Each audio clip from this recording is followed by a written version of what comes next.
Okay, folks, so the Oval Season 6, Episode 13, The Fight for Power.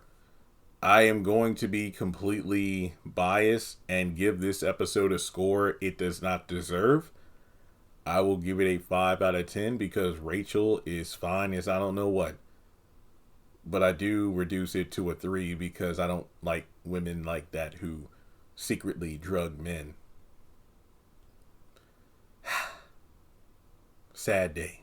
Anyway, this episode it's like I said in my episode 12 review. I think BET, some people speculate, oh well, I bet they figured because the show was so gone for so long and fans missed it, they'd give us 2 episodes for the price of 1. I'm in the camp of they probably gave us 2 episodes knowing they were both slow. And perhaps when the show comes back next week with 1 episode, it kind of picks up the pace. So, yeah. Make sure you take a moment to like and subscribe and show me that you want me to do these videos by liking and commenting and all that good stuff. Because the more views the Oval content gets, the more willing I am to, actually review the show. Now, side note, yes, Derek Dixon is in this episode. No, I don't believe Dale has been edited out of the remainder of the season. Now, considering that he said he left the show or quit or whatever, I think this is his last season. As to whether or not he gets killed or just written off is beyond me. I do not know. But with that being said, after Sharon gets scooped up in that dude's van at the end of the last episode, she's pretty much put in a predicament where she needs to pay Kareem's debt. Now, a couple things about Kareem. Apparently, he was secretly taping whenever they had sex. Next up, while Sharon is trying to guess why she got abducted in the first place, she assumes it has something to do with the president. And the guy who doesn't reveal his name but knows who Sharon is wants to know a bit more about it. But essentially, it comes down to your boyfriend costing us a lot of money. Now, I'm guessing this has to do with the cartel, the folks that Kareem was afraid of when Dale was first working at the pharmacy. Alonzo came in to, take the prescriptions, basically the entire tray of prescriptions, which were actually legit drugs. And remember, he took them for Hunter. This was like one of his first assignments to make him the new Max, basically Hunter's gopher. And then that led to Kareem's cousin coming into the picture and throwing Dale under the bus. So, yeah, this is big trouble. Now, he gives her 24 hours to pay the money, or he's going to leak the sex tapes and go after her sister and niece, and that's about it. So now Sharon is freaking out because how is she going to get this money? Which, to me, the guy said, we already went to Kareem's apartment. They did a crappy job, after the body that was there and whatnot. Remember, because there was this body that may or may not have been buried. I don't know. This is some weird stuff. But, yeah, Sharon should have been like, well, if you're keeping tabs on him, then you should be keeping tabs on me because I was locked up and I just got out of jail. So I don't know what's going on because Kareem and his cousin are supposedly still locked in the, one of those cells in the bunker of the White House. So I don't know what's going on with that. This is just weird.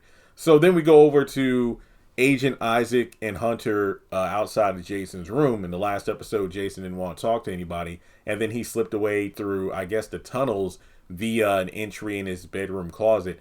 But he's back in his room now. And essentially, Hunter just wants to tell his son, look, Sam isn't your ally. You can't trust him. And you need to be ready. Look, I don't want to talk. I'm in here resting. You said rest. Well, look, it's quiet. We're cut off from everybody. I have a feeling they're going to make a move soon, so you need to be ready. So from there, he and Isaac talk about how they're like caged animals right now, and Agent Isaac isn't sure if his men have been arrested or not. I know that Priscilla convinced Hunter to allow people to come up there and give them medical attention, but we can already cross off a good chunk of Isaac's men out of commission, so that ain't good. Then Agent Kane, tells Donald an update on Rachel and Alan being at the bar. He's had about 4 drinks right now. And then that's when Lily comes in. Well, actually, Donald comes into the bedroom and Lily doesn't want him in the bed. And they have some back and forth banter, basically teasing him with the threat of a gun. And yeah, I feel so numb. That way, if I get my gun and shoot us both, I won't feel anything. And then he basically leaves because he's semi-afraid, even though he won't admit it. So, and also his red bedroom attire, the robe and everything, it reminded me of Tim Allen or Scott Calvin's PJs from the Santa Claus. And since it's November 1st, I am going to start watching Christmas movies. All right, so from there we go over to the bar. Why did I combine their name? Max and Bobby chat. And this was one of the more interesting parts of the episode, aside from the bathroom scene, but we'll get to that. But Max talks about Victoria's dad, and he has some contacts, some of which are those who work at his estate. And it's been pretty quiet because, similar to episode 12 when Sam was giving the dates for when he and Victoria messed around, Max tells Bobby the last correspondence, at least aka the last time he is aware that Victoria's father was actually on the telephone, was 3 months ago. Folks, I don't mean to get frustrated. I don't. I get enough of a mini stroke or aneurysm anytime somebody asks me, "Hey Jeremy, how much time has passed in Sisters? Or is Atima and Sisters connected?" And I'm like, no, just stop it. The Oval has consistently been slow as molasses, where a season, like, say what you will about Sisters, but at least for the most part, we know that unless it is spelled out in terms of a massive time jump, each season is around a week, give or take. Unless there's like, hey, we skipped ahead a month, or it's 2 weeks between episodes. With the Oval, it's been a fan understanding that each season is barely 3 days, if that. Because they will spend like 12 episodes on a single evening/night. Notice that I did not say day. I said they could spend like 12 episodes within the same time period of like 4 p.m. to like 3 a.m. in the morning. Like, that's how long this show is stretched out. There is no conceivable way you can convince me that we are in the halfway point of season 6 and it's been 3 months since like Victoria's father was introduced to us at the end of season 2. This is asinine. But apparently Max feels like, he's been MIA, like there's been no correspondence. So it could be that Victoria's father, who was very sick, has actually passed away. And then there's someone behind the scenes pulling the strings pretending to be him. Which could be an interesting plot point. Because if you go back to the first season, when Donald was about to kill Lily, didn't he mention like the 5 Look, I want to say 5 families. It was either 5, 6, or 7. I think it was 5. Victoria's parents were one of those families. And if you remember, Jason strangled and killed his grandmother on the plane. Wait, why did he do that anyway? I forgot. And then her father could be dead. So if they're dead, that leaves a power vacuum, and an unknown player could be pretending to be Victoria's father in order to move things along. And he wants Bobby to work things out on his end to verify Victoria's father is dead and who's actually, making these calls. So they turn around and see Alan and Rachel in the corner. And from there, these two are being flirty and his phone is blowing up. Rachel asks if, Alan's gay, because if a man is blowing up his phone this late at night, it must be something important, like he misses him. And then she takes his phone and answers it, and it's Dale. And, he just lies about them being in a relationship. But apparently he's been waiting outside of Alan's apartment for hours and wants to get the key. So then he says, I'm headed to the bar since I know where it is. That's when Donald calls. And, he does a check in with Alan, who lies about only having one drink when it's been four because Donald knows. Then, they flirt some more, and then they go to the bathroom for sex. And man, this reminds me of Bobby seducing Lily so they would have sex in the bathroom of the airport back in the first episode. So, after they have sex, it turns out that Alan finds out that something was on Rachel's lips, and it turned out to be K9, some sort of like mood enhancer. And this fool thinks it's a good idea to drive home after he's had so many drinks, and he unknowingly got drugged. He was pissed off because he didn't know, but he wants to take her home, but it's like, no, we both got to go to work. That's when Dale keeps knocking on the door, comes in, and then again he lies, aka by telling her the truth about who he is in relation to Alan, and without saying the names Kyle and Donald and his parents and everything that happened in Ruthless. And of course, Rachel laughs it all, thinking it's a joke. And Alan says, home, give you the keys. But, obviously they're both headed home. Now, what should have happened in this moment, Alan should have asked Dale to give him a ride home. That's what he should have done. However, that would have been the smart thing, and we know these characters are dumb. So we go back over to the Oval, and Alonzo and Kyle have a brief conversation. There's no commotion. Kyle is, concerned. There's no updates like, where's Sam? Oh, I don't know, sir. Oh, he must have went home. All right. So as soon as he leaves, Alonzo calls Sam to say, hey, Kyle's looking for you. So he actually was on his way to go see Richard just to check in on him after everything that happened with Nancy. And he has no remorse about Nancy being arrested or killing his father.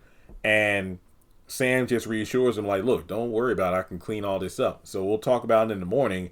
And he'll go see Nancy at the jail to see if she'll keep her mouth shut. So it seems that, if Nancy agrees to not rat out Richard, then he will make it where she can get out of jail. Maybe. Now, from there, we go over to... Oh, dang, I'm rolling through this review.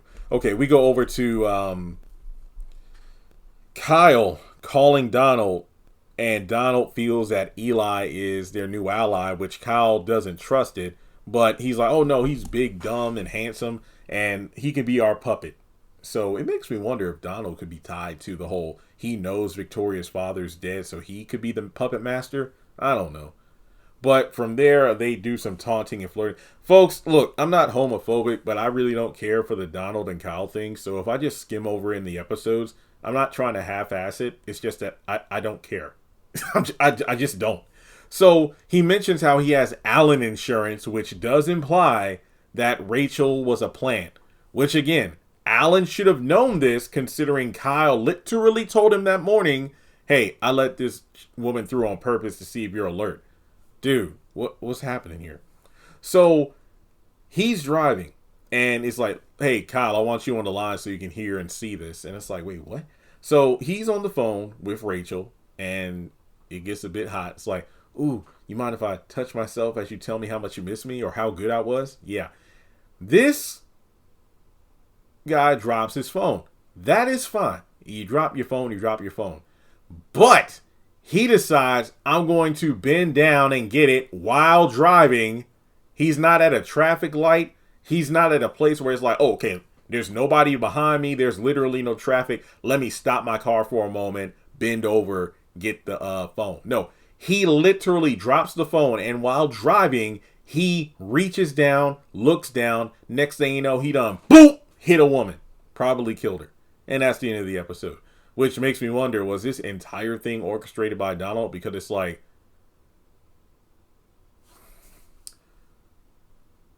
if he hadn't dropped the phone, would this woman had still been walking in the middle of the street for Alan to hit? I mean, theoretically, it does make sense. Because if Rachel was indeed a pawn in order to get Alan in this situation, imagine he hits this woman and the police or something shows up. He's drunk. They could detect that canine drug. And that's another reason why I was pissed at Rachel, because it's like they do drug tests at work. So, yeah, I guess this entire thing was orchestrated to, get Alan's loyalty. But then again, it's like, wait a minute. How would you convince this woman to get seemingly killed? Or did he orchestrate things so this woman unknowingly got killed? There are a lot of questions I need answered. Well, yeah, that's pretty much the episode in a nutshell, the fight for power. Yeah, I have no idea how many episodes we have to sit through until it's time for the National Guard to come in, but yeah. So let me know your thoughts in the comments below. Like and subscribe, and I'll catch you in the next video.